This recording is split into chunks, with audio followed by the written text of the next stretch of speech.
motor vehicle thefts down 51%. Now, critics might say, well, there was a spike of crime in 2020.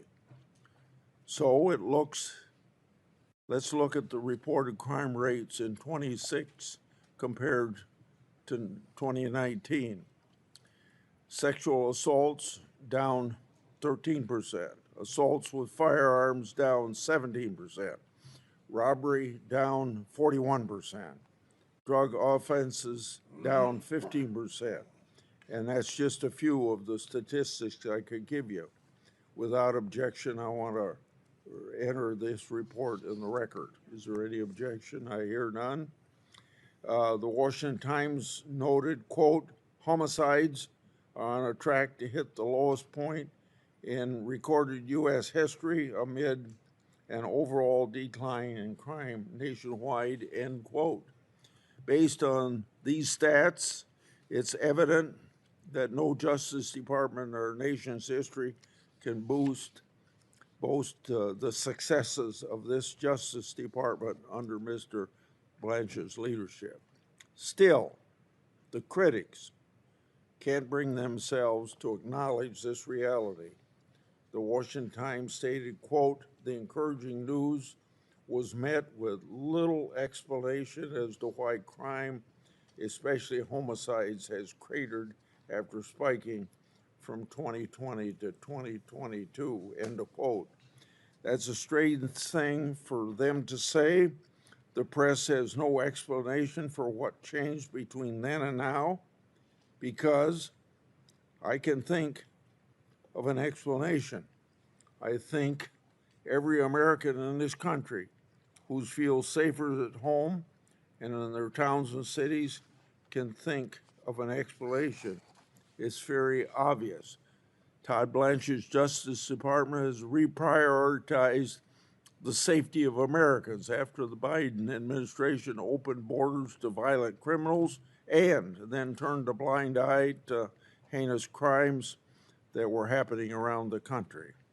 The Biden administration was too busy weaponizing the Justice Department against political opponents to stop real crime.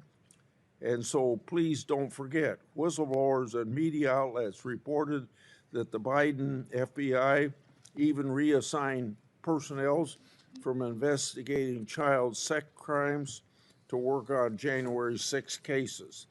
So it's no surprise that when the Trump administration secured the borders and Mr. Blanche did his job prioritizing safety of Americans, crime has come down. But despite clear evidence that America is safer under Mr. Blanche's leadership, some have alleged that he doesn't care about victims. I can think of plenty of victims who would disagree with that. This committee received a letter from more than 300 angel families who strongly support Mr. Blanche. They praised his commitment to, quote, core public safety priorities, stopping illegal immigration, eliminating cartels and transnational criminal organizations, ending trafficking in dangerous drugs and human beings, and protecting American communities from violent crime, end of quote of their statement. As we heard from one of these angel moms at the hearing, Jennifer Boss, her testimony was heart-wrenching as she told about her daughter's tragic and gruesome death. She stated, quote, from the time I've spent talking to Todd Blanche, I knew immediately that he makes victims a priority. Under his direction, the DOJ has engaged directly with angel families and treated us not like political props, but as partners in preventing future tragedies, and that's all that we've ever asked for, end of quote. Ms. Boss concluded by stating, quote, I 100% believe that Todd Blanche will be one who can deliver justice saving lives of people who will never know it, end of quote. Ms. Boss knows that America is safer with Mr. Blanche at the helm. The Angel families know it, and Americans across the country know it.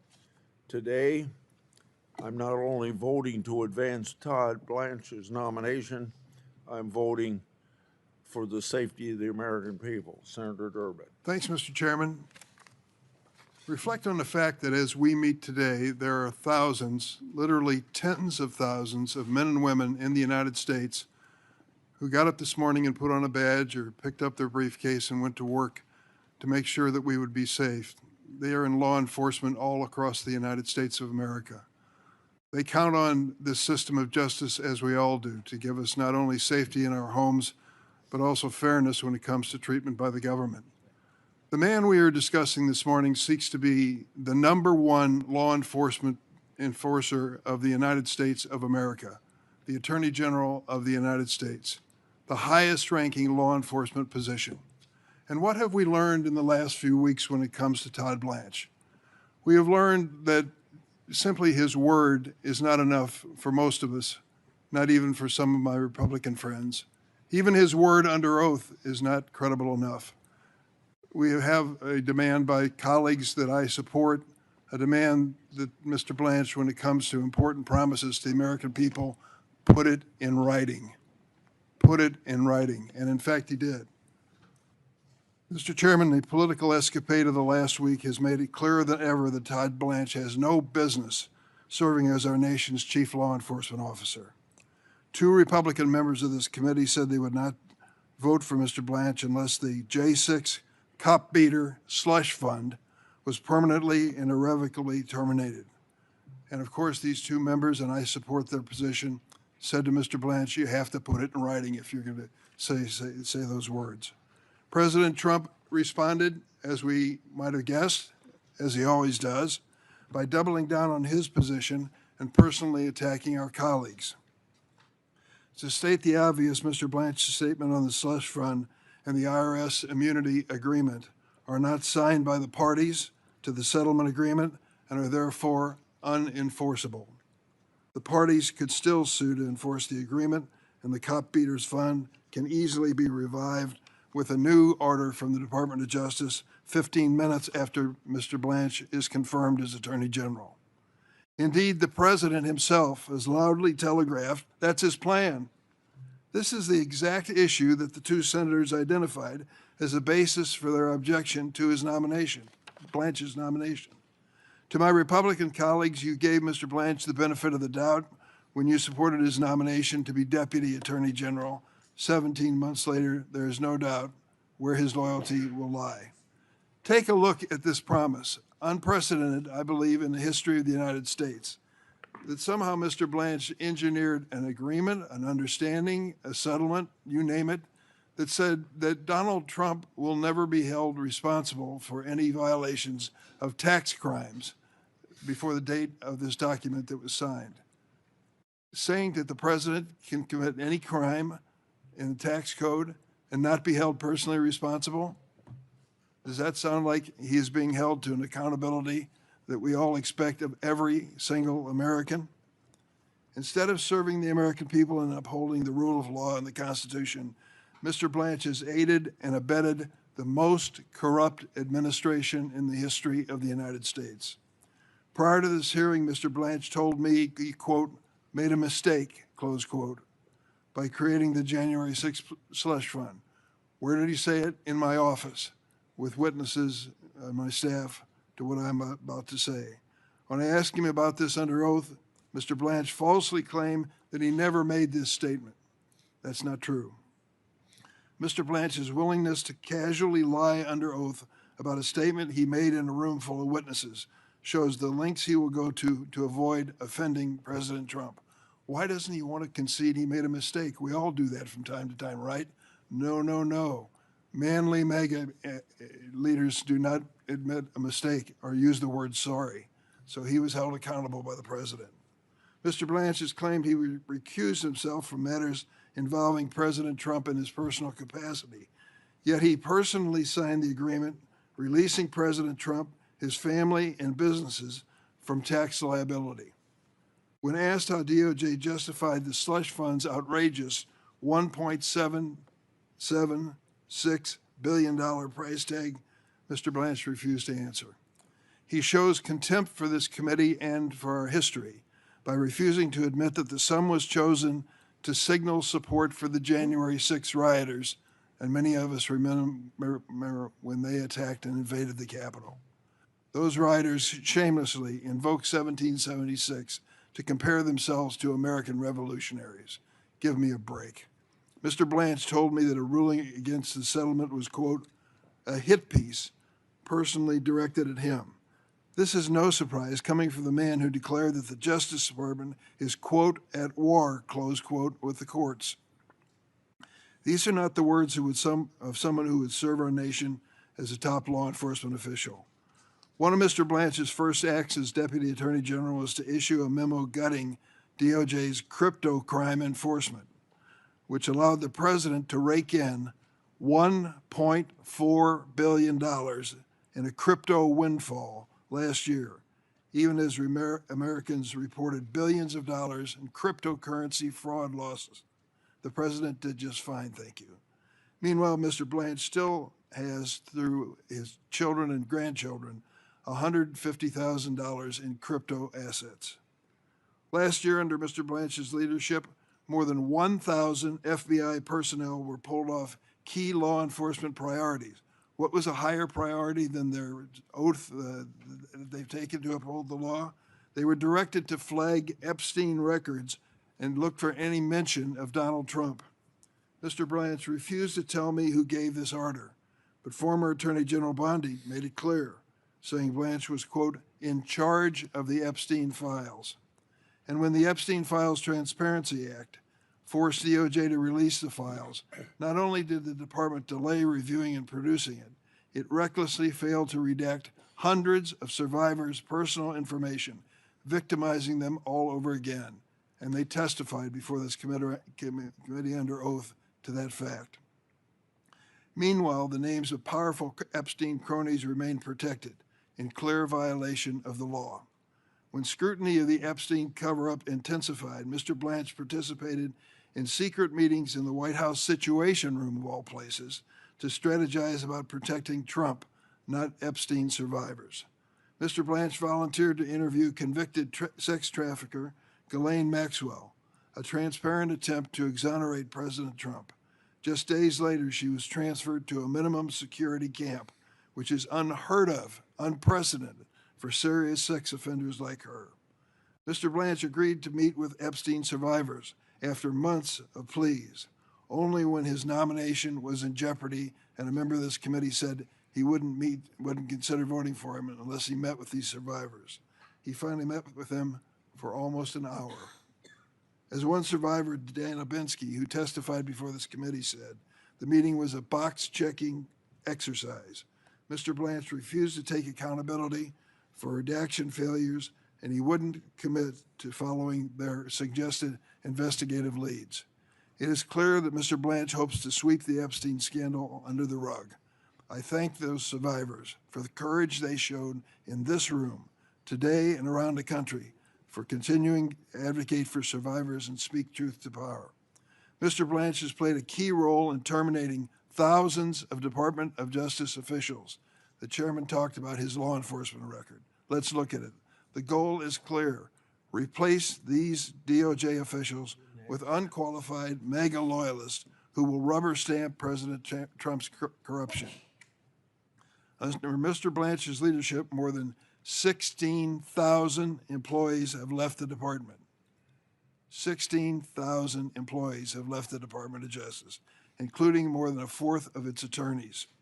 Many have been fired for declining to initiate vindictive prosecutions or refusing to follow unethical orders, like career immigration litigator Erez Ruvani, who refused an order from Mr. Blanche's former law partner, Emil Bove, to lie in federal court. Mr. Blanche bragged about firing career law enforcement officials simply because they were assigned to investigate President Trump's misconduct.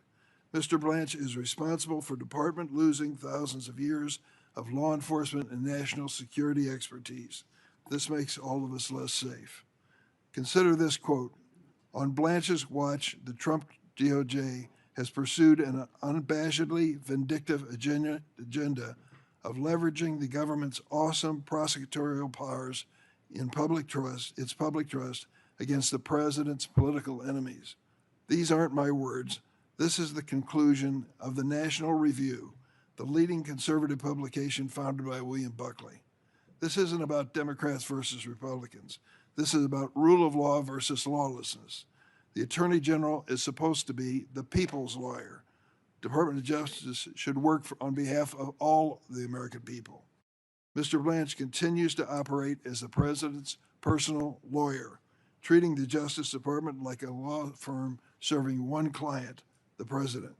The president has made it clear he plans to keep Mr. Blanche in place as acting Attorney General, a damning comment on his capacity to honorably serve in this role. This committee does not need to legitimate Mr. Blanche's appointment by providing our consent. I yield. Before I call on Democrats to speak, I'd like to have Cornyn and Tillis have a few minutes, and then we'll go to the other side of the aisle. Thank you, Mr. Chairman. The Office of Attorney General is one of the most challenging jobs in the cabinet. You are at the same time the people's lawyer, as Senator Durbin has said, while you are a member of the president's cabinet, subject to being dismissed at the pleasure of the president. It is a very challenging balance to strike, to be sure. The tax lawsuit that was filed by President Trump and his son and the Trump Organization in January of 2026 was what prosecutors called unparalleled in the IRS's history. A contractor with Bose Hamilton got the job at the IRS for the express purpose of leaking tax returns, private tax returns that of people he thought the public needed to know about. That is a violation of the criminal law, and the contractor is currently serving a 5-year term in the federal penitentiary for that. Initially, when the president filed suit, he sought $10 billion in damages. That is nowhere to be found in the final settlement. The settlement documents also created a roughly $1.8 billion weaponization fund. That is no longer part of the settlement. I've been very clear, as others have, that in order to support Mr. Blanche's nomination, I needed specific assurances in writing about a release signed by the acting Attorney General last May. I asked for written assurances that clarifies the scope of the parties to the IRS audit agreement and that permanently ends the weaponization fund. While this may sound like nitpicking to some, it's critically important not only to me but to other members of the Senate. What Mr. Blanche said under oath in his nomination hearing on these topics was important. He said under oath, subject to the penalties of perjury, that he signed the release he signed only applies to the IRS and the Treasury and only the parties who were defendants and the plaintiffs.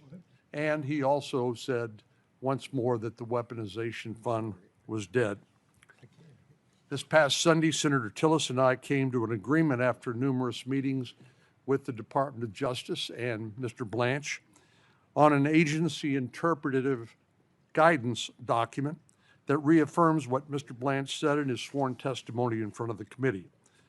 This document will help limit the substance and scope of the audit protection to the defendants in the lawsuit, the IRS and the Treasury, and it limits it to the parties to the audit settlement. It limits the parties to the audit settlement to the plaintiffs, the people who brought the lawsuit, and no one else. And importantly, it was retroactive, stated to be retroactive, not prospective, doesn't apply to future audits, but does settle all claims that were subject to the lawsuit and those that could have been brought in that lawsuit. And again, importantly, it ends the weaponization fund.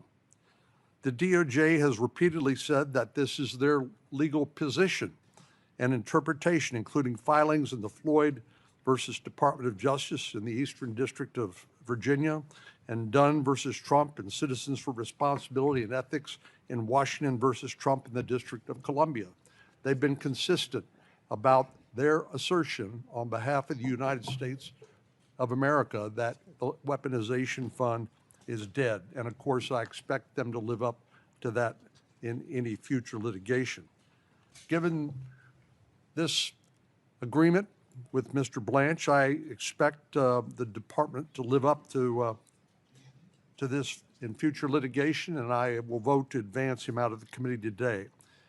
But my vote to advance Mr. Blanche's nomination goes beyond this document. We need a stabilizing force at the Department of Justice, and Mr. Blanche deserves the opportunity to provide that, as opposed to continuing to serve in an acting capacity and as the Deputy Attorney General. The Department of Justice does not need a temporary, unconfirmed nominee as our nation's top law enforcement officer. President Trump needs someone in this role as well, with a strong legal mind, but who also is close enough to him to give him confidential legal advice, to tell him hard truths. I thought what Mr. Blanche said during his hearing was very important. He said, I can give the president confidential legal advice, but of course, he doesn't have to follow it. He was elected president of the United States and not me. That's the fact. I would advise Mr. Blanche not to be afraid to capitalize on that earned trust when necessary for the good of the country. I want to thank him for being willing to work with us, Senator Tillis and me, and I want to commend my staff, led by Francie Rooney and others, for their hard work on these negotiations. I'm glad we could address these issues here in committee so that this nomination can move forward, and I'm grateful to the chairman for giving me and Senator Tillis the latitude to do so. Senator Tillis. Thank you, Mr. Chairman, and thank you, Senator Cornyn. I am by no means going to match up against Senator Cornyn, a lawyer and a former judge, except to say that I believe that we have addressed the concerns that I have. The first one I called the payout pot for punks. I've never liked this 1776 fund. It made no sense to me, and I thought it was an insult to the police officers and the people that defended us on January the 6th. It's done. It's been rescinded, and I am satisfied. I also feel like Senator Cornyn addressed the other piece of it that has to do with the audit to my satisfaction. You know, the thing that interests me, and I'm kind of curious about the speeches that come after here, is how everybody has this view of they are as pure as the driven snow, and it's the other side that has a problem. I think we both have a problem, folks. If you want to talk about weaponization, take a look at the Biden administration. Take a look at the Obama administration. Take a look at Crossfire Hurricane. Take a look at the codes that Lois Lerner used in the IRS to target businesses to try and unbank them. Take a look at the prospective pardons on the way out the door that President Biden did for family members, for staff members in Congress. The bottom line is nobody is clean here. And until we start recognizing this behavior as bad, we're just going to one-up it. Maybe it's a little bit more intense in this administration than the last one, and that a little bit more intense than the prior administration, and so on and so forth. But folks, we've got to end this stuff. We do.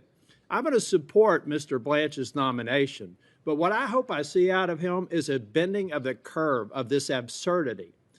The 86-47, some bonehead in North Carolina thinks that that's a crime. Well, they better damn sure have information to back it up, because if all it is a picture, that person should lose his job, his or her job. Similarly, the people who went after Republicans in the Biden administration should probably be disbarred or disciplined. So at the end of the day, don't act like you're standing on some sort of moral high ground if you start attacking this administration, because I can match you almost deed for deed. What I would like to see here is maybe people saying, look at it, instead of criticizing people on the other side of the aisle, why don't you go back and hold your own caucus and your conference to a higher standard? That's what I'm doing. That's what Senator Cornyn's doing, and that's what I think the American people want more of. And Mr. Chair, thank you for your patience. I know from time to time I don't like delaying markups, but I thought that this was a very important one because we got to a good outcome. And I appreciate Mr. Blanche working in good faith, and I am prepared to vote yes today in his confirmation, or in moving his confirmation or nomination forward. Senator Whitehouse. Thank you, Chairman. Today, I think, is a sad and embarrassing day for this committee. As it looks like on a party line vote, we are going to advance out of this committee probably the most discreditable person ever to seek the office of Attorney General of the United States. The reasons to vote against him number in the hundreds, but let's just focus on a few where my Republican colleagues purport to have great concern. Let's start with the Epstein files, where Todd Blanche participated in the cover-up, continues to participate in the cover-up, and is responsible for a massive screw-up of the release of the documents. Cover-up and screw-up on the Epstein files. What do I mean by cover-up? Well, first, they looked at 4 FBI 302s that were the testimony of a woman who told the FBI in a formal statement that she had been sexually assaulted and physically assaulted by Donald Trump around 13 or 14 years of age. Of those 4 302s, they released 1, the one that did not mention Donald Trump. Well, fortunately for transparency, these documents had been released in other areas and bait stamped. So people figured out that some were missing. And with that, the other 302s that mentioned Donald Trump had to be produced. Only because they got caught were those 302s produced. And right now, as we sit here, Todd Blanche is still sitting on 37 pages that are almost certainly the agent's notes off of which the 302s were taken. That should be disclosed under the Epstein files law, but instead, those 37 pages remain covered up. Where else did the cover-up go? Well, the Department of Justice received suspicious activity reports from the Treasury Department about Epstein's accounts, many of them related to Russia. You'd think that an investigative body like the Department of Justice could look at a document called Suspicious Activity Report and deduce that there might be suspicious activity. But did they even have a look? Billions of dollars in Epstein fund transfers, and the Todd Blanche Department never even had a look. And then you get to Ghislaine Maxwell, where a deputy attorney general flew to Tallahassee to have a private meeting with a woman convicted of participating in Epstein's depravity. And what was the upshot of that meeting? Was it to get more information about who else was culpable, about whose secrets were still being kept? No. It was to get exculpatory information about Donald Trump and then reward her with a move to a club-fed prison. Now, the nominal excuse for that is, oh, she was in danger in her earlier prison, so we had to move her. How often does a prisoner allegedly facing threats or danger get moved to a less secure facility? I mean, think about it. It doesn't pass the test of common sense. So, between the botched disclosure, which revealed victims of Epstein's depravity, whose names had not been previously known, in some cases with photographic images with their addresses, in some cases photographs without being fully clothed. Where does the buck stop for that, if not with Mr. Blanche?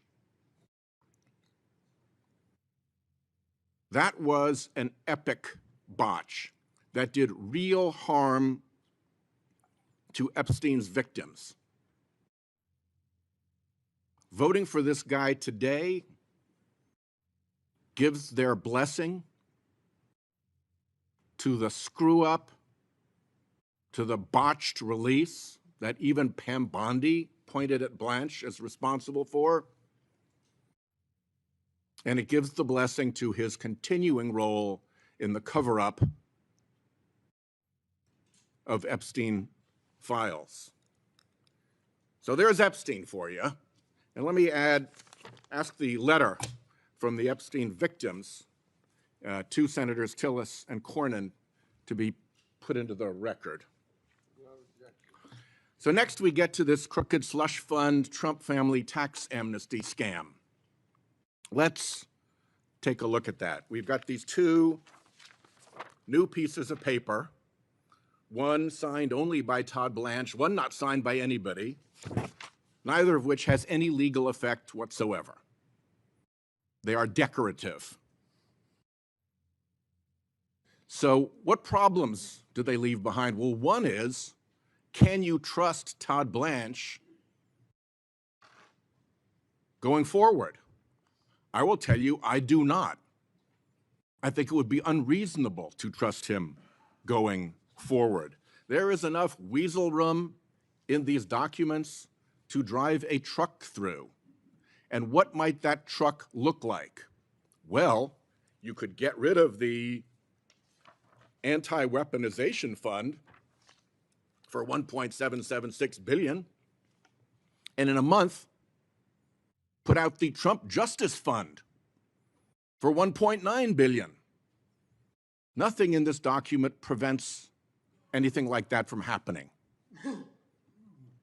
You could open a drive-up window at the Department of Justice for cop beaters from January 6th to come through and get friendly Federal Tort Claims Act settlements from the Department of Justice. They're already handing out settlements to Trump's allies. What's to prevent the drive-up window? Come on in. Here we are. We got the friendly form for you to file, and here's a check. Nothing prevents the cop beaters from being funded by the Trump Department of Justice. But let's assume that we really have made a big improvement here. Let's assume that the burglar has been forced to give back some of the jewelry he stole. Being forced to give back some ill-gotten gains doesn't mean you're not still a burglar. There's a question of the man's character, that he was willing to get into these schemes in the first place, into what George Will called the sludge of self-dealing of this administration. Even if there isn't Slush Fund 2.0. And even if there isn't the drive-up window for cop beaters, there's a real problem with an individual who would agree to that in the first place. To me, that should be disqualifying. And the last bit on that is how he got there. Let's not forget that there is an ongoing proceeding in Florida in federal court with an open question whether Todd Blanche committed a fraud upon the court. We don't hear that term, fraud upon the court, very often. It's probably the worst thing you can accuse someone of in a court proceeding. It means you're an officer of the court. It means you abused the process of the court, and you did so in order to accomplish an unjust and wrongful result. It's actually worse than contempt of court. It is so bad that in the history of the Department of Justice, no senior official has ever been even accused of a fraud upon the court. And we're advancing this guy before that question is settled in Florida, while there's still a bar issue, a disciplinary issue with the New York bar related to that misconduct. Fraud on the court is a big deal, and it's not going away. Then last of all, you've just got the general dishonesty and incompetence of the operation that Todd Blanche is running. And I'm not going to go through the list. It would take the whole day. But let me go through a couple of summaries of it. The Economist magazine, not exactly a left-wing publication, had its lead article, its cover article, on the U.S. Department of Justice, title, Degradation in Process. Degradation in process. I ask unanimous consent to add that article to my remarks. Without objection. Then here's a story from ProPublica. Federal judges chastise Trump's Justice Department for unlawful, unethical, and unseemly conduct. I'll just read the first sentence. Across the country, federal judges are calling out Department of Justice lawyers, questioning in unprecedented ways whether they can be trusted to tell the truth or uphold centuries-old legal norms. Ask unanimous consent that that article be added to the record. Without objection. So ordered. And then there's a group called Just Security, which reads through decisions from federal judges around the country and gathers the incidences in which the federal judge has challenged the integrity or the competence of the Department of Justice. It's about this thick. I'll just ask to have its introduction put into the record.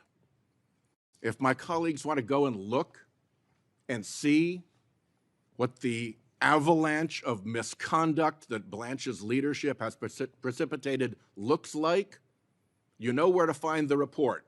Here's the introduction. It talks about the presumption of regularity, a judicially created doctrine with a long and contested history.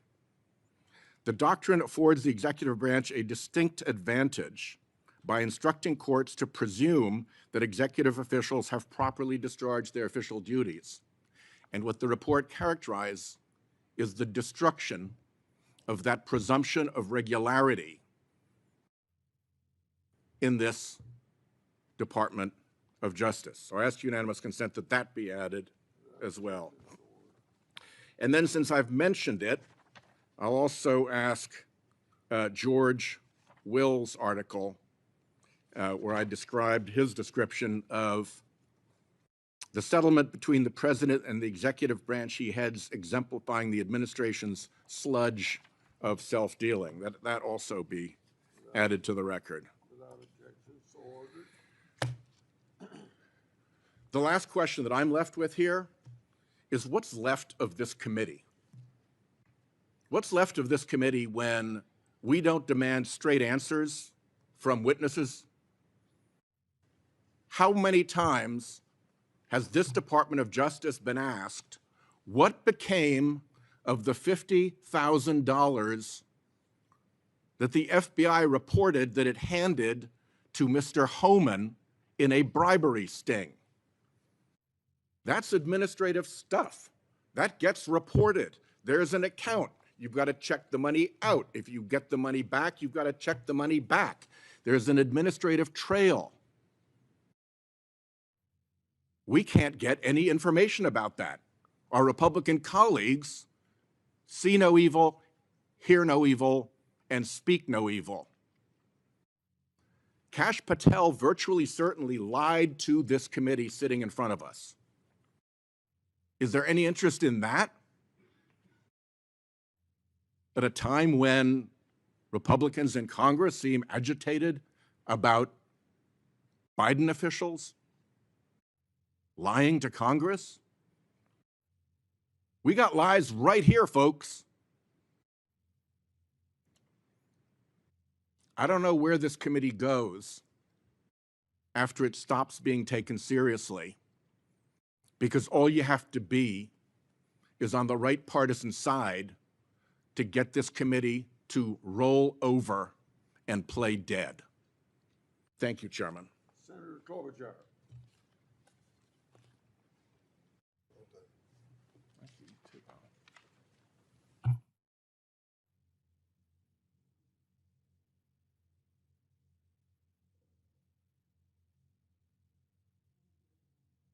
Thank you very much, Chairman. Appreciate that we are hearing from our colleagues at this important moment for this important vote. So I start with this. As you know, this year, thousands of ICE and Border Patrol agents descended on Minnesota. Two of my constituents, Renee Good and Alex Preddy, were killed. They should be alive today. After they were killed, the federal government refused to cooperate with state and local law enforcement, blocking Minnesota investigators from accessing the scene of Alex's death, even though they had a judicial warrant. Federal investigators mishandled evidence, and they failed to process Renee Good's car for evidence. Everyone in this room have seen those videos. Everyone in this room knows that at the very least, those cases should have been and should be investigated, and they are now. Instead of cooperating with local law enforcement, which I pressed the department to do from the beginning, and as the Justice Department had done in past cases, including following the assassination of Speaker Melissa Hortman and her husband, the marching orders from the Justice Department to federal prosecutors in Minnesota were to investigate Renee Good and her wife. Joe Thompson, who is the lead fraud prosecutor in my state and who I recommended to serve as acting U.S. attorney under this administration and was appointed as acting, he resigned after that. He resigned along with 14 other prosecutors because they did not believe what they were being asked to do was ethical. These are career prosecutors, no politics, not interested in politics. And then, more than 6 months after Renee and Alex's death, when I asked Acting Attorney General Blanche if the department would finally fully cooperate with state law enforcement in these investigations, he said it depends on what full cooperation means. The floodgates were open to some extent. Some information was finally passed along to the state, but it is unclear if they have all the information that they need. Minnesotans deserve transparency and accountability, and not just for the killings. We also saw repeated violations of Minnesotans' constitutional rights. I asked Todd Blanche about one such case. I asked if it is unacceptable for federal agents to forcibly enter someone's home without a warrant and drag them into the street without even checking if they have the right person. This happened with a Hmong elder, a U.S. citizen, saying he was a U.S. citizen, dragged out in his underwear and Crocs, thrown into a car, and driven around for an hour before they realized they had the wrong guy. Mr. Chairman, when I asked Todd Blanche about this, and if this was a violation, he said, it depends, and it was not a black or white answer. Mr. Chairman, what is black and white is that a nominee to be the chief law enforcement in our country should be able to condemn the actions taken in that case. Upholding the independence of the Justice Department is vital to its legitimacy. I know this firsthand. Before I was elected to the Senate, I served for 8 years as the chief prosecutor for the largest prosecutor's office in Minnesota. I led teams of hundreds of line attorneys and professional staff. And like acting Attorney General Blanche, I would sometimes receive calls from powerful people about cases, trying to influence the outcome, trying to get a plea, trying to get us to dismiss a case. But no matter who it was, I made clear to the people who worked for me that we weren't playing that game. I made clear that investigations and charging decisions were based on the facts and the law. Not once did I cross that line, because as I told Todd Blanche, once you cross that line, it's hard to go back, because the minute you cross the line and allow anyone else to influence a prosecutor's decision, whether that call is a friend or a lobbyist or the President of the United States, you can never go back. And I think Todd Blanche knows this. Before his confirmation as Deputy Attorney General, he told me he understood that his clients are the people of the United States, not the President. To quote Senator Adam Schiff, what happened to that Todd Blanche? Since then, however, Acting Attorney General Blanche has said of the Justice Department's investigations into people the President has had issues with in the past, Blanche said that is his right, and indeed it is his duty to do that. In fact, the President has repeatedly directed the Justice Department to engage in political prosecutions related to his personal grievances. FBI Director Comey, former Cyber Office Director Chris Krebs, Jerome Powell, the former chair of the Federal Reserve, the New York Attorney General, civil rights organizations, journalists, and yes, even sitting U.S. senators. And while Acting Attorney General Blanche told me that he believes all decisions have been made, in his words, solely based on the facts and law, it's not credible. We've seen the President's social media posts.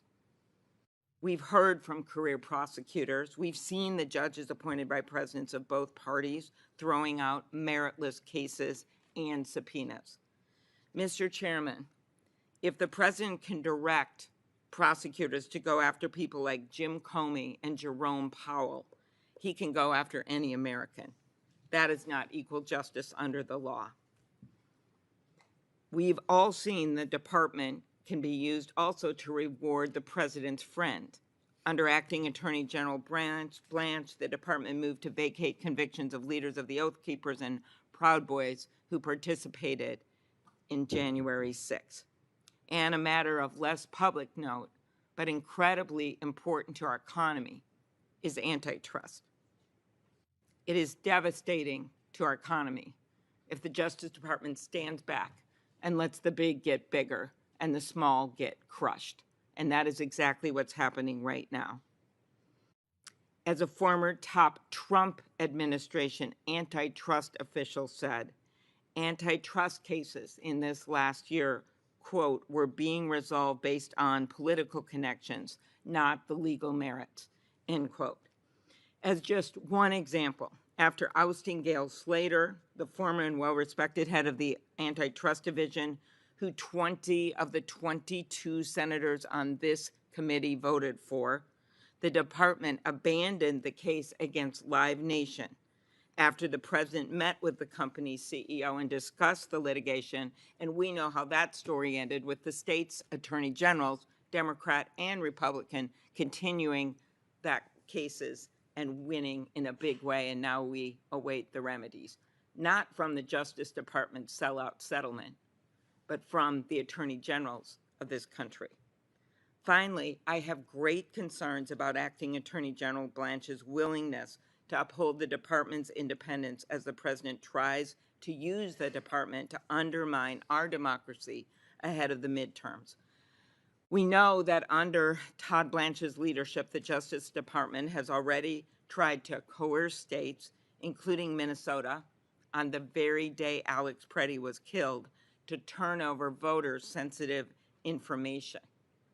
In fact, they tried to tie that to the ICE presence. Give us that, we'll change that. 19 federal courts, in opinions issued by the judges appointed by both Republicans and Democrats, have now found this effort to be unlawful. The president has also floated the unconstitutional idea of ending mail-in voting, and the Justice Department is defending his direction to the Postal Service to not deliver certain ballots. And according to state election officials, including Minnesota's Secretary of State Steve Simon, the Justice Department has stopped providing the briefings and trainings that have long been standard to ensure that states are prepared to prevent and respond to emerging election threats. And when I pressed him, Todd Blanche would not even definitively say that he will not deploy armed agents to polling locations. Whether it is not answering these questions, not providing transparency and accountability, or repeatedly failing to enforce our nation's civil and voting rights laws, reproductive rights, or consumer laws, I have grave concerns with Todd Blanche's leadership at the department. What we need at the Department of Justice is the courage to stand up for the rule of law, like we saw from Tom Calhoun Lopez, an Army veteran and prosecutor at the Minnesota U.S. Attorney's Office during Operation Metro Surge. He said that what the Justice Department told his office to do was, quote, antithetical to the principles of law enforcement. Hagan Scotton, decorated Iraq War veteran who clerked for Justices Roberts and Kavanaugh and the lead prosecutor in the Mayor Adams case, who resigned instead of carrying out politicized orders, wrote this: I expect you eventually find someone who is enough of a fool or enough of a coward to file your motion, but it was never going to be me. When I think about the countless Justice Department officials who have stood up for the rule of law over the last 18 months, it is clear that the president's lawyer, Todd Blanche, is not the right person to be Chief Law Enforcement Officer of the United States. Unlike the public servants I just mentioned, he has shown that he sees his role to serve Donald Trump and not the American people and not the rule of law. I oppose his nomination. Senator Coons. Thank you, Mr. Chairman, and thank you for the opportunity to speak before we take this vote. Considering who should serve as the next Attorney General is one of the most important things we will do as a committee. And I think it's important that the American people understand the reasoning of each of us who are about to take this vote. I've been consistent in saying there's 3 factors I consider for every cabinet nominee, and I have worked well with attorneys general of both parties and for presidents of both parties. I review their qualifications, their experience, their capacity to do the job, but also their policy views and their character and independence, their ability to do the job with integrity. Today, I'm going to focus on that third part: character, independence, and integrity. Throughout the decades since the Watergate crisis, both parties have consistently recognized the importance of an attorney general who can and will stand up to the president and say no, and serve as an attorney general in defense of the Constitution, not just the agenda of any one president. Will Acting Attorney General Blanche meet that standard? We have clear evidence he will not. You can literally take it from his words before this committee, saying the department is not independent from President Trump and shouldn't be. And frankly, among many things that have been articulated in great detail by Senators Whitehouse and Klobuchar, I think the Anti-Weaponization Fund as a proposal and a concept, along with the sweeping liability release order that Mr. Blanche signed, might well be the most brazenly corrupt and unethical thing this administration has attempted. It's bad enough that for weeks he resisted the simple requests of my Republican colleagues to just say in writing that this fund and order are revoked, finished, dead, but that he is still refusing to make it a binding guarantee in a sworn statement submitted before a judge. Is this because once confirmed he will simply revoke this new order as he did ones before it? Nothing would stop him from doing just that. I have enjoyed serving with Senator Cornyn as co-chair of the Law Enforcement Caucus, with Senator Tillis on important intellectual property issues, but we will vote in opposite ways today, and so I thought it was important to lay out why. In my view, we never should have gotten to this place.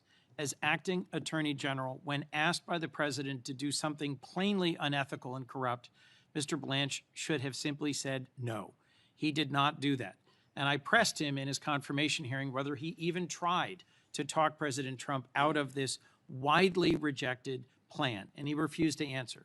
So let's just talk briefly about transparency. They've called themselves the most transparent administration and Department of Justice in our history.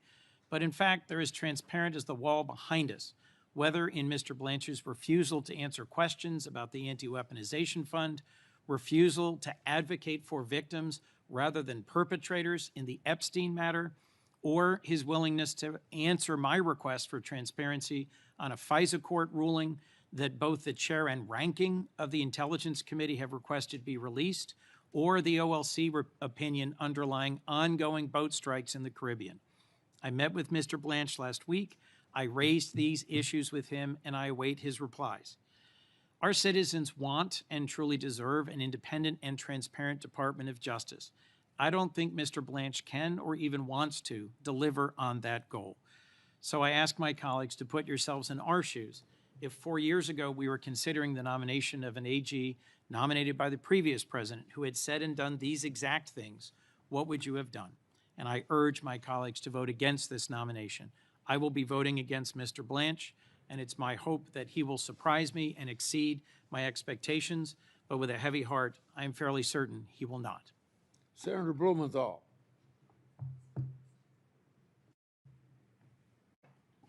Thank you, Mr. Chairman, and I want to join in thanking you for allowing us to speak before the vote. Quote, "I'm his lawyer," end quote. That's what Mr. Blanche told us he was. I'm his lawyer, namely Donald Trump's lawyer. Maya Angelou famously said, "When someone shows you who they are, believe them the first time." Todd Blanche is Donald Trump's lawyer. He will say anything, do anything, conceal anything for his boss.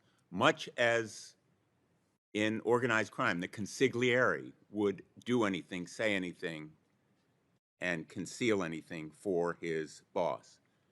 That is why Mr. Blanche was held by a judge in Florida to have committed a fraud on the court. Todd Blanche is now, in effect, committing a fraud on Congress. The documents that he has submitted, and I will hold them up here, that purport to change some agreement are, in effect, a nullity. They are meaningless. They have no effect. They are non-enforceable. In just a few weeks, thousands of young law school students will begin a contracts course. What they will learn is that a contract can't be modified or changed by some outside party when there is a meeting of the minds.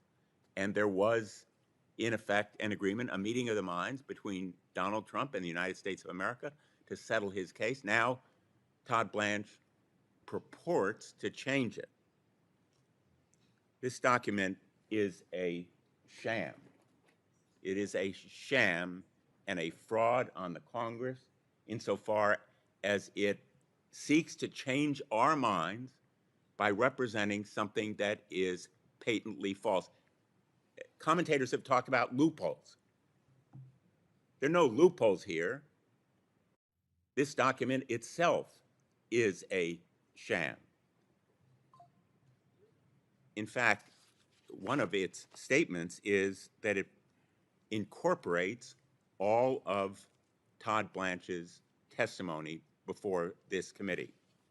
I want to hold up one part of that testimony.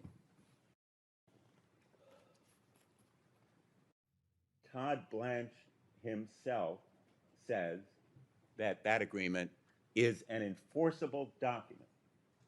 So I suppose if President Trump's counsel sought to enforce it, potentially they could. Of course they could. Tomorrow, Donald Trump's counsel can go to court and seek to establish that trust fund, that thug fund. Senator Tillis called it a payout to punks fund, if he chooses to do so. It is an enforceable agreement no matter what Todd Blanche says about it.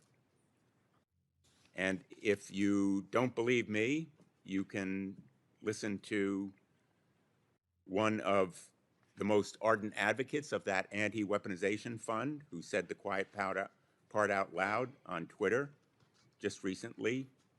Mike Howell, who Chairman Grassley called as a witness before this committee last year, retweeted Mr. Blanche's announcement with his own commentary, quote, "can be undone after Tuesday.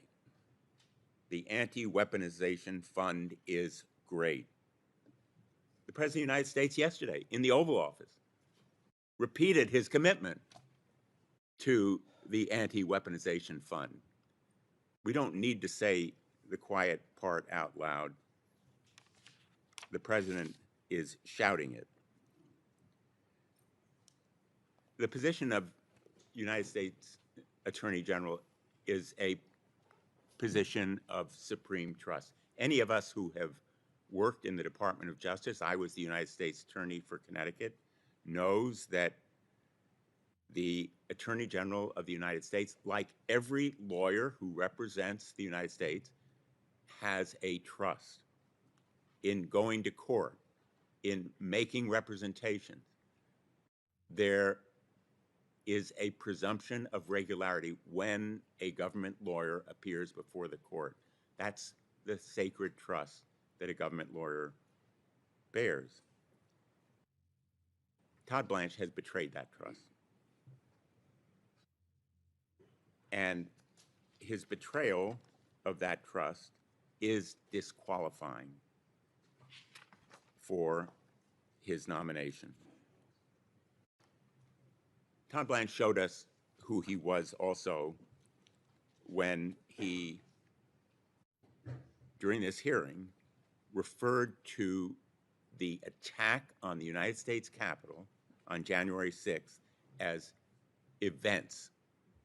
They are not events. They were a riot, an insurrection, an attack on the Capitol. We were there.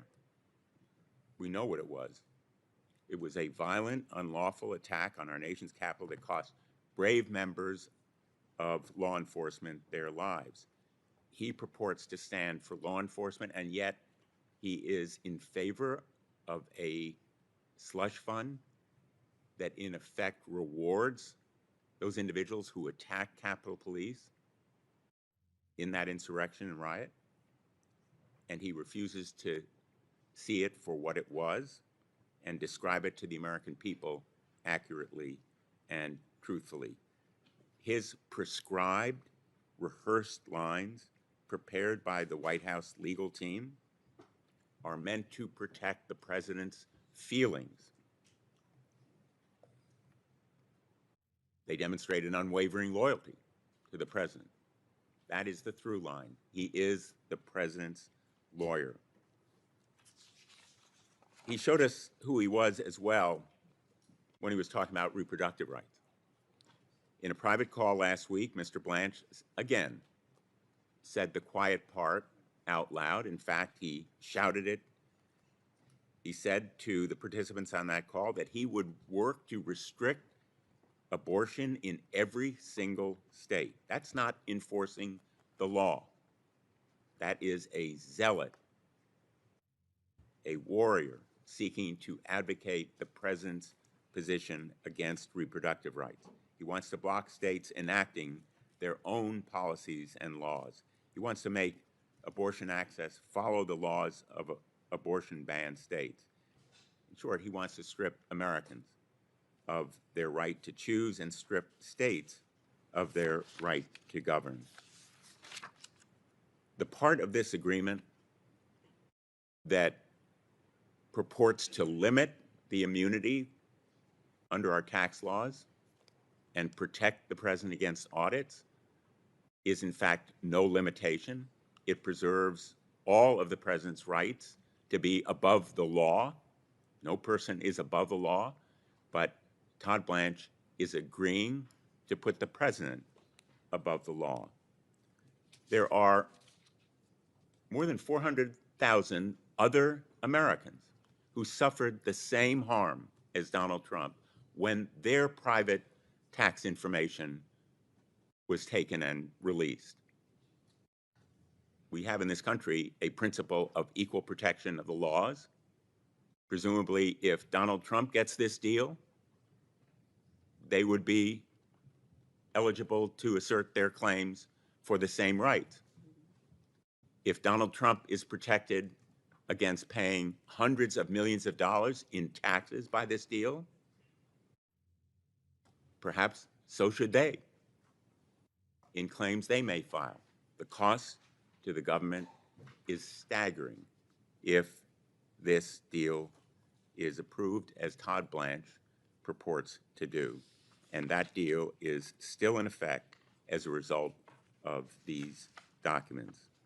Mr. Blanche showed us who he was when he ducked and dodged my question about deep-sixing and killing an investigation into the possible pay-to-play commutation of an individual who was pardoned, David Gentile. David Gentile reportedly paid $2.5 million to a broker to obtain clemency, which robbed his witnesses, his victims, of nearly $16 million in restitution. When a United States attorney tried to investigate, Mr. Blanche reportedly killed the probe. That is not the behavior of an attorney general who upholds the trust of this position. That's the behavior of Donald Trump's personal lawyer. Finally, the most sacred right we have in a democracy is the right to vote freely and fairly. My fear is Todd Blanche will be Donald Trump's lawyer in suppressing the vote and distorting the count. He will defend Donald Trump if the president sends militia or ICE agents or the National Guard to the polls to disrupt the elections. He will defend Donald Trump if he seeks to distort the count after the election. My fear is that Todd Blanche will represent Donald Trump. He will be his consigliere, and he will put Donald Trump ahead of the American people and the right to vote. I cannot support him. I regret that this committee will, in effect, betray its trust in the party line vote that is to follow and approve Todd Blanche as Attorney General of the United States. And I will be introducing a resolution today rejecting this tax immunity deal as possible precedent, seeking to stop it from becoming a means of others seeking the same kind of illegal privilege that Donald Trump will have as a result of this deal. Thank you, Mr. Chairman. Senator Arano. Thank you, Mr. Chairman. I think it's very important to hear from members before this vote is taken. I asked Mr. Blanche questions in 3 broad areas during his hearing 2 weeks ago. First, I asked him about the Epstein files. Specifically, I asked whether he would cooperate with the New Mexico Department of Justice's investigation into Epstein's Zorro Ranch. And I asked if he would help state law enforcement get the information that it was seeking from the Epstein files. At the hearing, he said DOJ would cooperate, but in follow-up questions for the record, he dodged. And I understand that DOJ is actually stonewalling the New Mexico Department of Justice in its request for information in its investigation. This public show of concern, contrasted with private dismissiveness, is how he treated the survivors who met with him, the survivors of Jeffrey Epstein. I asked one of those survivors about the meeting that he finally had with the survivors. And this survivor said, quote, "We walked away with a feeling of demoralization because he did not come into that meeting looking to work with us in good faith," end quote. I thank and commend the survivors for their courage in fighting for justice. The second category of questions I asked Mr. Blanche 2 weeks ago centered on DOJ's independence. I asked him the simple question, do you believe it is the president's right and duty to order the investigation or prosecution of his perceived enemies? Pretty simple question. Mr. Blanche responded, quote, "I can't answer that yes or no," end quote. He might as well have just said yes. In follow-up questions for the record, I asked him the simple question, if confirmed, will your highest duty be to the Constitution of the United States or to the President of the United States? He left the answer to that question blank. Blank. When he is sworn in as Attorney General, he will have to swear to uphold, support, and defend the Constitution. But we know that oath will take a back seat to his loyalty to the president. The third category of questions I asked him was related to the slush fund. At his hearing, I asked him whether he had rescinded the order dated May 18, 2026, setting out parameters for the so-called anti-weaponization fund. He testified that he had rescinded it. In questions for the record, I asked him, give me the date of when you rescinded this order and this fund. He did not answer the question with a date. He refused to end this fund in writing until he was forced into it in order to secure needed votes from my Republican colleagues. And how can we trust that this so-called death will be lasting when he has shown that his words to us at the hearing do not matter? He was under oath at the hearing, but he's hardly going to prosecute himself for lying to Congress, which he did. Mr. Chairman, I intend to judge Mr. Blanche not by his words, but by his actions. Even though he said he would cooperate with the New Mexico office, Attorney General's office, in their Epstein investigation, it seems he will not actually do so. Even though he claims to follow the Constitution and the law, he acts as the president's lawyer, catering to the president's whims and protecting the president. And even though he said repeatedly that the anti-weaponization fund is dead, he had to be forced, literally kicking and screaming, to memorialize that death in writing. And that non-binding writing will mean little when the president wants the fund. And believe me, the president is loudly saying he wants that fund. Who do you think Mr. Blanche will side with? Is he going to uphold this so-called non-binding statement to me to secure today's vote from some of my Republican colleagues or the wishes of the president, to whom he is loyal above all. At a time when the Department of Justice has lost thousands of career attorneys with millennia of combined experience, and when the DOJ's independence from politics is no longer in existence, I cannot vote in favor of someone whose actions so clearly make him ineligible to serve as Attorney General, even of a department as compromised as this Department of Justice, which basically is a department of retribution and revenge. I urge my colleagues to vote no as well. Thank you, Mr. Chairman. Senator Booker. Mr. Chairman, I am shocked. I think I've been here 14 years. I have not seen something as farcical as what I've witnessed over the last few weeks. We have a nominee that it seemed like some of my colleagues in a noble way were saying is unqualified unless he gives some kind of guarantee that what we now know on both sides of the aisle, Americans think is absolutely outrageous. A slush fund had been created for the president to dole out to people who've done the most awful things, literally people that stormed the Capitol and beat police officers in this building would not get taxpayer dollars as some kind of reward. Universal disagreement on that, and the fact that a president of the United States is not above the law and shouldn't be able to cheat on their taxes.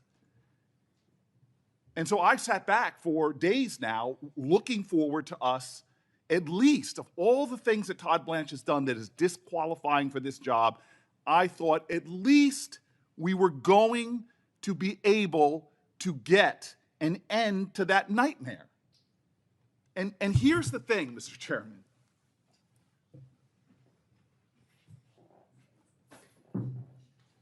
Here's the thing, Mr. Chairman.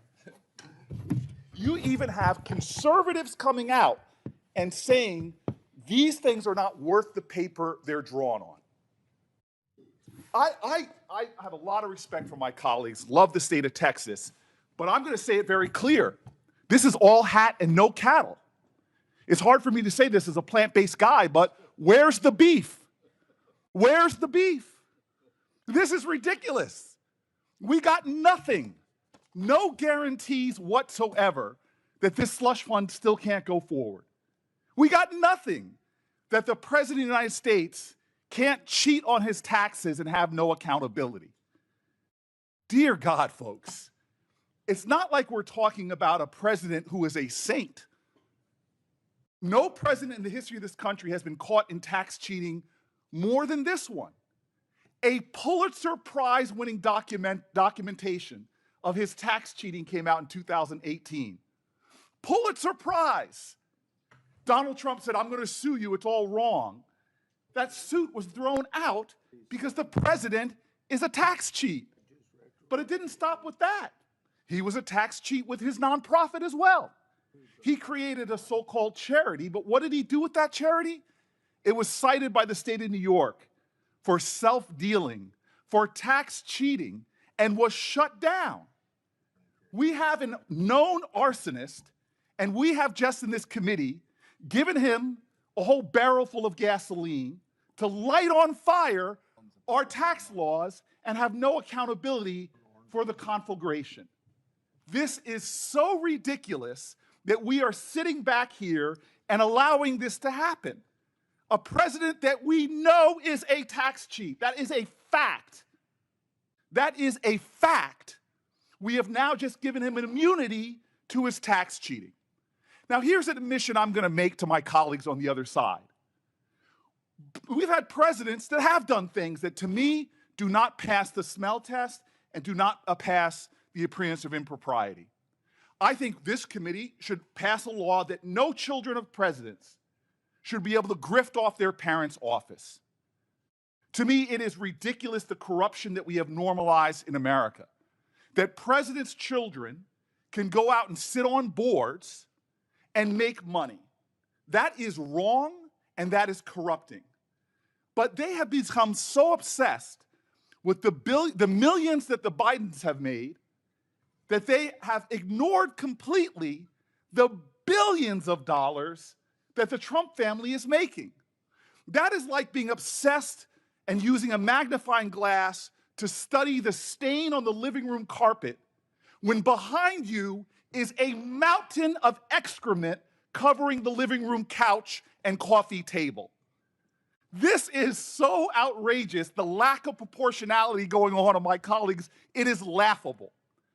This is absolutely insane that we have a president of the United States that has now made $2 billion doing what? Wow, he's such a shrewd businessman. Let me create my own crypto coin and have foreign nations invest in it. Oh, and by the way, if you are a corporation in America, put my children on the board and they'll get no bid contracts. This is the Judiciary Committee.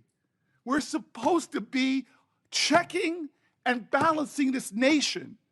Why have people on both sides of the aisle given up on any trust in government? It's because we're surrendering any shred of integrity left.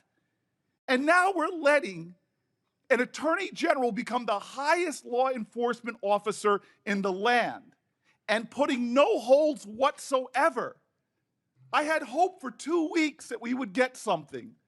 2 weeks that we would have something substantive to stop the world's greatest presidential tax cheat from cheating. And we've done nothing. And this man is going to now sail to the floor, and history is going to show it. I know what's going to come out in history on this president, and I know what's going to come out on Todd Blanche. And the simplest way that should outrage any shred of decency my colleagues have, because this isn't left or right, this isn't presidential enrichment, this is the deepest, most sacred urgency of this committee, and I know colleagues on both sides care about it. Victims of crime should have justice. And here in the United States of America, one of the greatest sex trafficking rings we've ever seen, when only 2 people, over 1,000 women, sexually assaulted and raped, only 2 people have been held accountable. There are other criminals out there that haven't been found. And what did the man that we're talking about becoming the Attorney General of the United States, what did he do? Well, he joined in the Situation Room in the White House. Y'all know what the Situation Room is, right? This is where we go to deal with the greatest national security threats in a classified room to deal with the safety of our nation. And yet this administration in the Situation Room calls an emergency meeting at which Todd Blanche was there to say, what are we going to do? Because the president appears in the Epstein files hundreds of times. They didn't get together to say, this is really bad. This is eroding trust in the justice system. This is eroding trust in the rule of law. We have to find a way to hold powerful people accountable. No, they came together with Todd Blanche in the room. How do we protect the president? And what happened after that? One of the most unusual things in the history of our country happened after that. Todd Blanche, at the highest heights of our Justice Department, ran to the prison of Ghislaine Maxwell. This is unprecedented. This is, lawyers tell me, untoward. This is corrupting. He didn't study the case files. He didn't talk to the prosecutors. No, he ran to the jail cell and met with her for 2 days, insulting every single Epstein victim that had been asking for a meeting for years. And after 2 days of meetings, did we get information that led to an indictment? No. Did we get information that led to new opens of investigations? No. Did we get one more conviction? No. What did we get?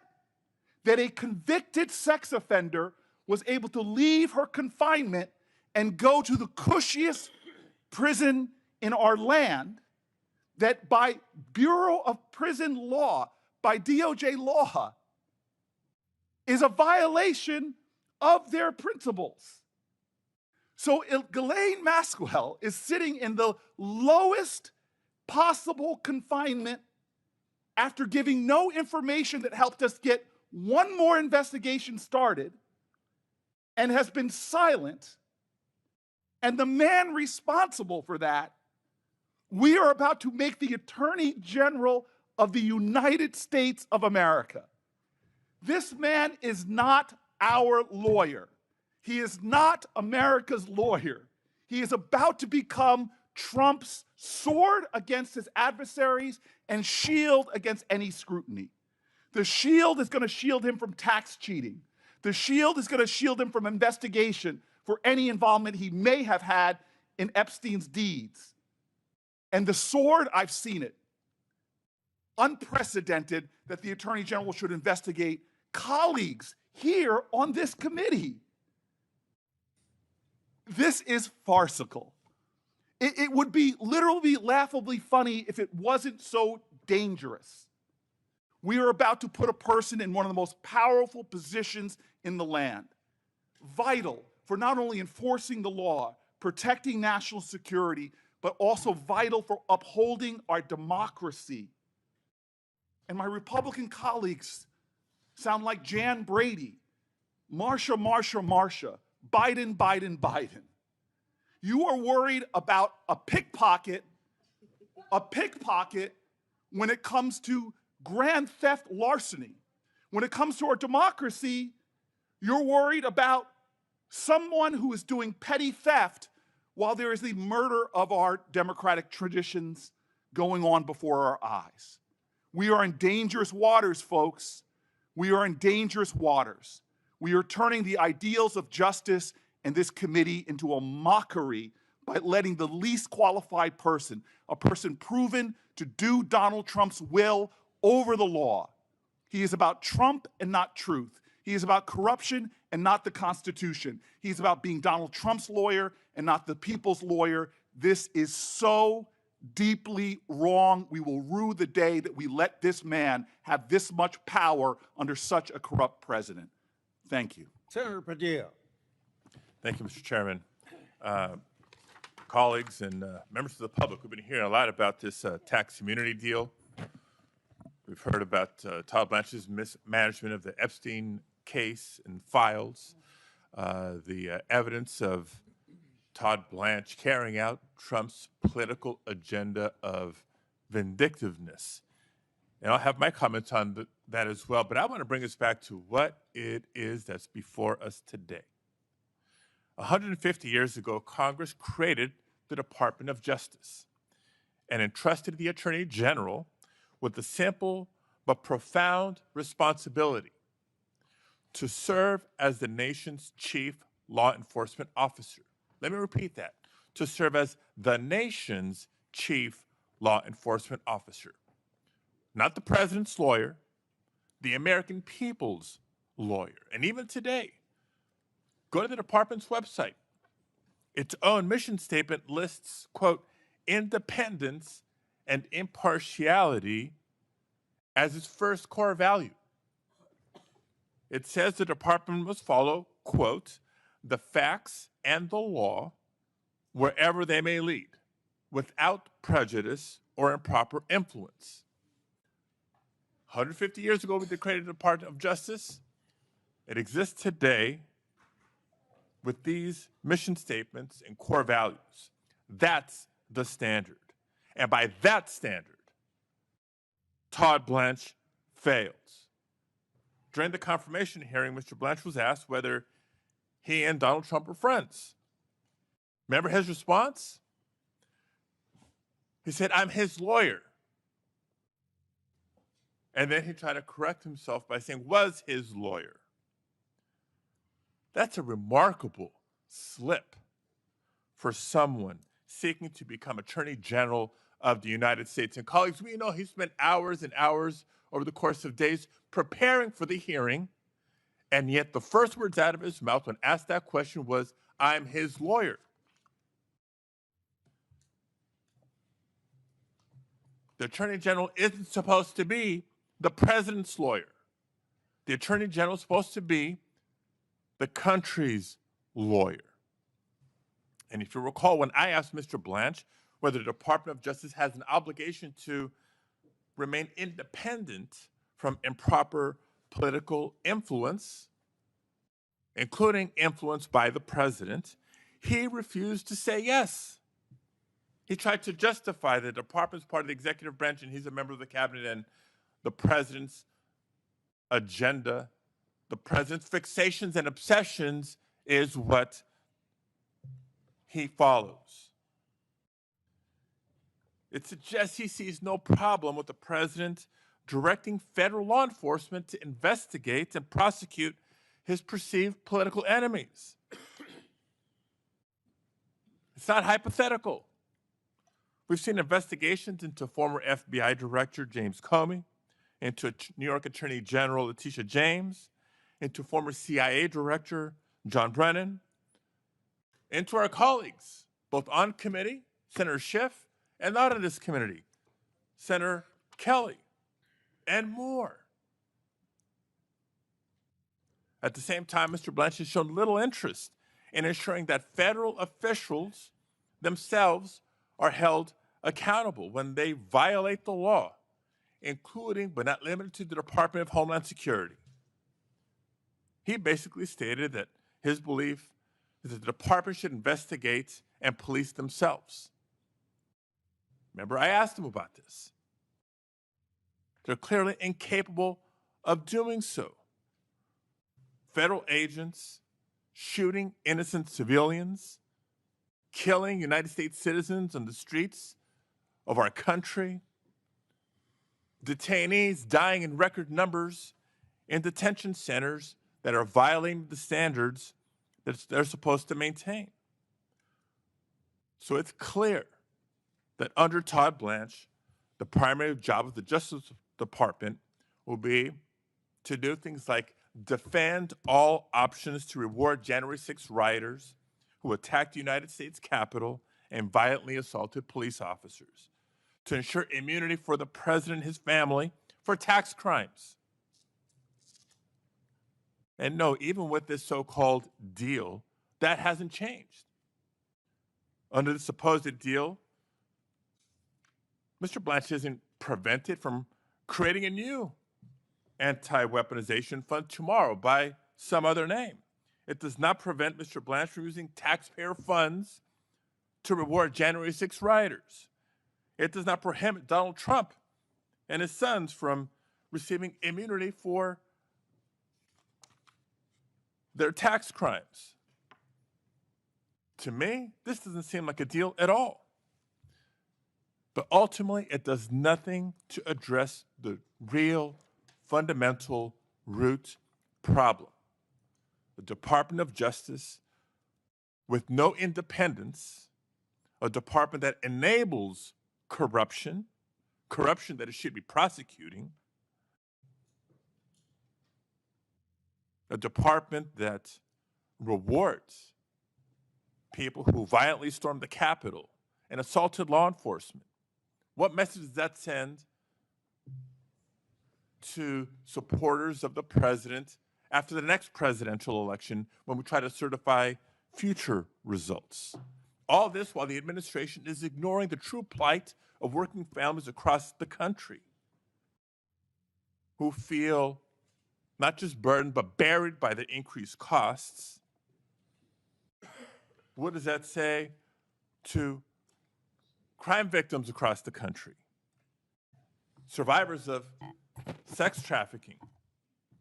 What does that say to the families of those who have lost their lives at the hands of federal agents, and agents face no accountability? This is not equal justice under the law. This is not the Department of Justice the way it's supposed to be. This is not an attorney general that the American people deserve. Our country deserves better. Todd Blanche is not fit, and I urge my colleagues to oppose this nomination. Tell our Republican members that we have 2 speakers left, and to get over here so we can vote after Senator Schiff's done speaking. Senator Welch. Thank you very much. Mr. Chairman, this is a story about how a young and talented and idealistic man committed to public service, a prosecutor, became a new person in service of a corrupt president. It's a story of ambition and loyalty and political calculation eroding resistance and idealism. Mr. Blanche has used his considerable talents to accommodate the corrupt goals of a corrupt president. And by the way, Mr. Chairman, if we rejected Todd Blanche, that corrupt president would find a new Todd Blanche.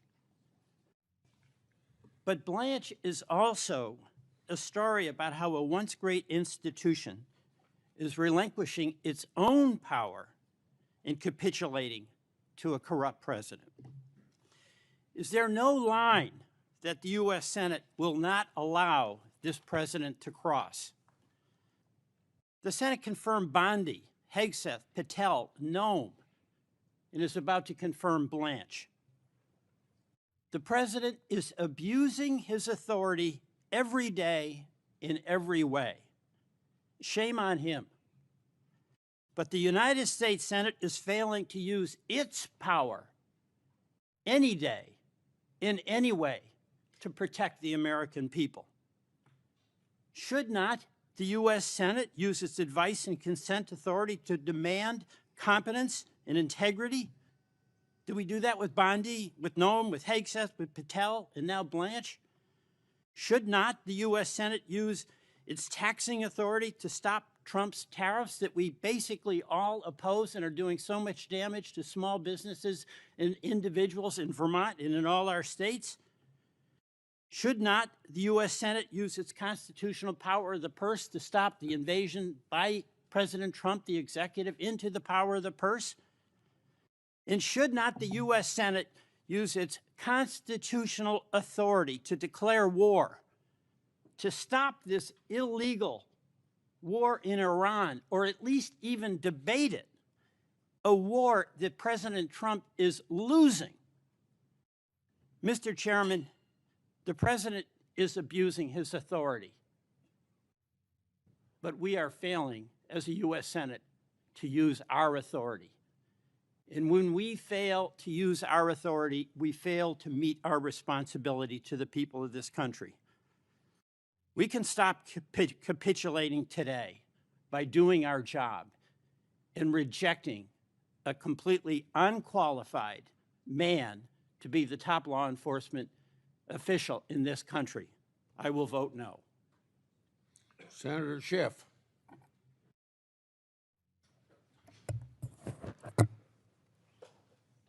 Thank you, Mr. Chairman. I speak in opposition to the nomination of Todd Blanche to be Attorney General. He should be rejected for 5 broad reasons. The first is he has used the Department of Justice to enrich the President of the United States, and that is not the job of an Attorney General. Now, how has he done this? Well, let's look at the IRS settlement. And bear in mind, this was a lawsuit brought by Donald Trump not as a private citizen. He had every opportunity to bring this lawsuit in between his first term and his second term, but he did not do so. In fact, he waited so long that the statute of limitations ran on that potential claim. He waited until he became president. Now, why did he wait to bring this $10 billion lawsuit until he became president? He waited so that he would have the power of the presidency to leverage the IRS and the Justice Department to make him more money. So he waits till he's president. He sues the IRS for $10 billion. In a stunning act of self-dealing, he purports to settle with himself. He's represented by his personal lawyers on the one hand and by his other lawyers at the Department of Justice on the other hand, in a collusive use of the litigation process that was found by a judge in Florida to be a potential fraud on the court, to be brought for an improper purpose of extracting some kind of financial benefit to the president, and boy, was it a benefit. By some estimates in Forbes, $600 million of tax benefit for the president, his family, his sons, the businesses, the affiliates, and all the rest of that. Now, there was an effort, and I appreciate my colleagues from Texas and North Carolina making an effort to try to rein in this tax settlement. But what they attempted to achieve has not been achieved. As my colleague from Texas rightly asked during his questioning of Todd Blanche during the confirmation hearing, this is purportedly an agreement between two parties. Can you, representing just one of them or speaking for just one of them, bind the other? And the answer was no. Blanche acknowledged that no, his statement alone couldn't bind the parties. The president could insist for his part on honoring the terms of the settlement agreement. Does this unsigned one-pager somehow change any of that? And the answer is no. Look at this statement. It says that Todd Blanche incorporates that testimony by reference, meaning the testimony before the Senate, meaning that when he answered my colleague from Texas' question that he could not bind both parties to the settlement, he stands by that testimony. He's telling us again, reaffirming in writing, he does not speak for both parties, and therefore this unsigned statement that only says that it's restating DOJ's interpretation is meaningless. And that interpretation, according to this unsigned document, is that the order only has any effect, including on any release of claims, on the named parties in the lawsuit referenced in the order. But let's look at the named parties in this. The named parties in this settlement agreement, which the Attorney General admitted remains in force, applies to the plaintiffs, meaning Trump, his sons, and Trump organizations, or affiliated individuals, including without limitation family or others filing jointly, or parties including trusts, parents, sister, related companies, affiliates, and subsidiaries by reason of, respect to, and connection with, or which arise out of any matters that were raised or could have been raised. This is so broad, and nothing in this supposed clarification changes that. So if tomorrow the president wants to insist, let's say that tomorrow the IRS were to audit the returns of a subsidiary of one of the companies, not a party to the actual litigation. Do you think for a moment the president wouldn't assert that settlement agreement as a defense? Do you think for a moment that a court would find that an unsigned statement purporting to restate some testimony in committee would bar the president from using that as a defense? And so we have this litigation, president sues president settles with president never asserts the statute of limitations which would bar the claim. But no, this is used to enrich the president and his family. That is number one. We should not confirm an attorney general who views his job as enriching the president of the United States. Number two, we should not confirm an attorney general who believes that he has a right and a duty, the president has a right and a duty to go after his political enemies. Look, I understand my colleagues upset that their toll records were subpoenaed, but I didn't hear any of you complain when my toll records were subpoenaed during the first Trump administration. But let's set that aside. Do any of you think that's equivalent to the Justice Department under Todd Blanche seeking to indict two of our colleagues for a video they made that stated the plain truth that you can ignore an illegal order that you indeed have a duty to? I mean, how can any of us countenance an attorney general who would do such a thing?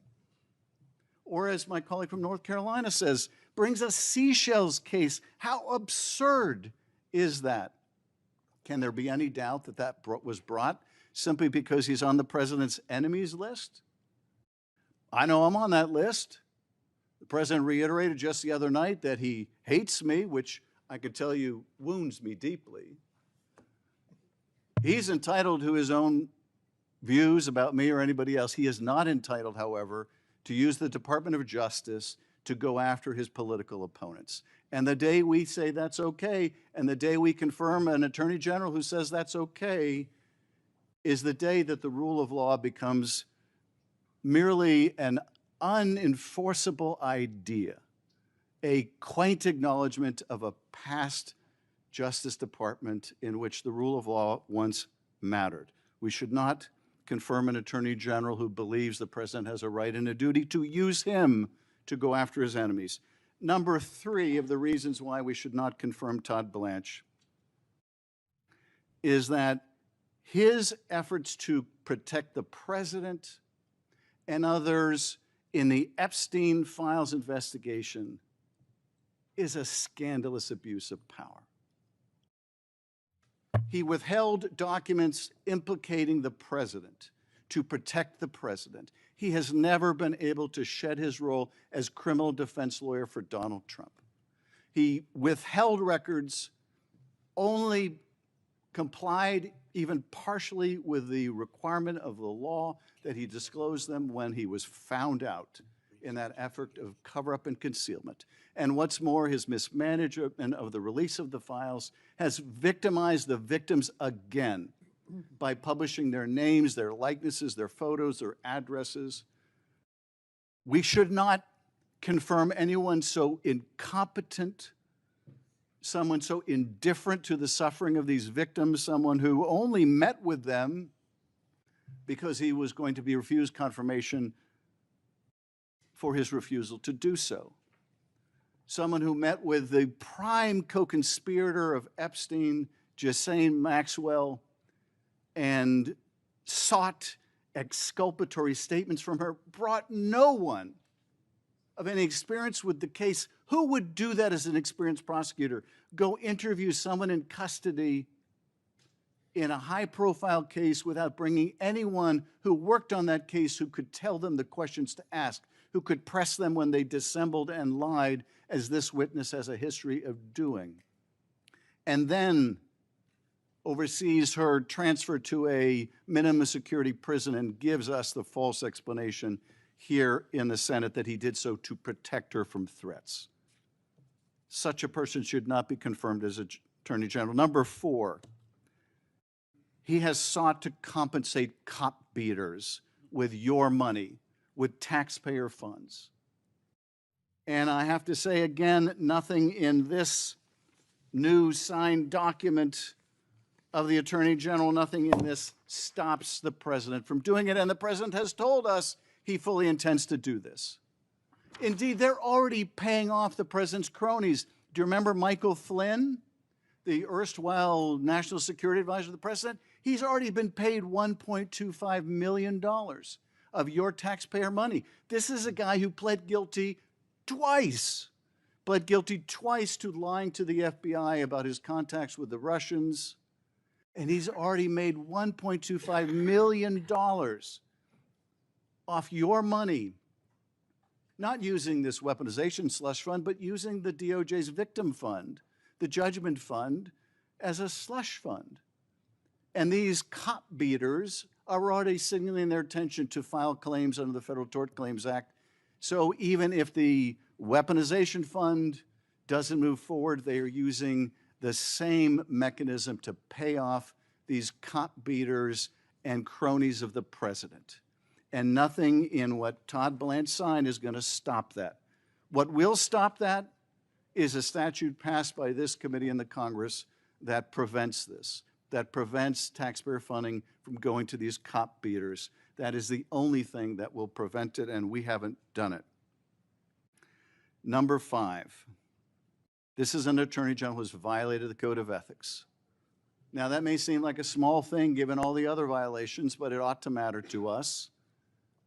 He violated in this IRS slush fund tax settlement case, as the judge in Florida found and suspects, and referred him to the Bar Association for his conduct in that collusive settlement. But more than that, during his testimony to this committee, I asked him about comments he made to CPAC, that conservative convention. Remember those comments he made bragging about how there wasn't a single person left standing in the Justice Department or the FBI who had anything to do with the cases against Donald Trump, and how he was applauded at CPAC for that. And I asked him, how is that consistent with the ethics advice that you admitted to this committee you received from the Justice Department, that you have said you followed, that told you you must recuse yourself from involvement in any case in which you defended Donald Trump. How is that consistent? And his answer was, oh, I was just saying those things to CPAC. I wasn't saying I did it. I was just saying all those people got fired. But here's the thing. He did fire people involved in the cases against Donald Trump. In fact, we heard testimony last week of one of the people he fired, and here is his termination notice.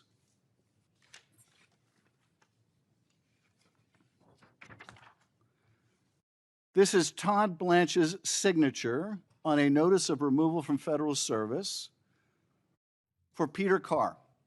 Peter Carr was one of the primary spokespeople for Jack Smith's investigation. He was the spokesperson against the president in the president's prosecution for inciting a violent attack on the Capitol.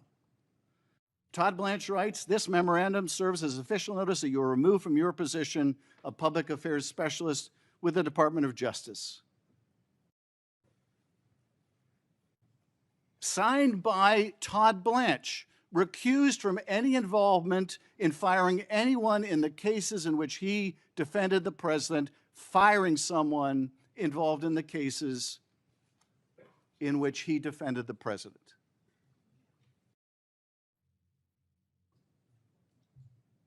So this is someone who has violated his code of ethics, blatantly, misled this committee in testimony, supported the establishment of a fund for cop beaters,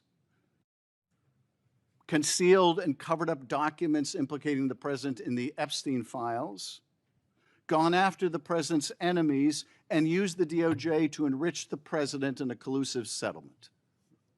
Is this who we're prepared to confirm as Attorney General? It appears so. The fundamental problem with Todd Blanche is not that he's inexperienced, not that he's not capable, not that he's not intelligent. The problem with confirming Todd Blanche is that he has never been able to shed his role as criminal defense lawyer for Donald Trump. He just can't do it.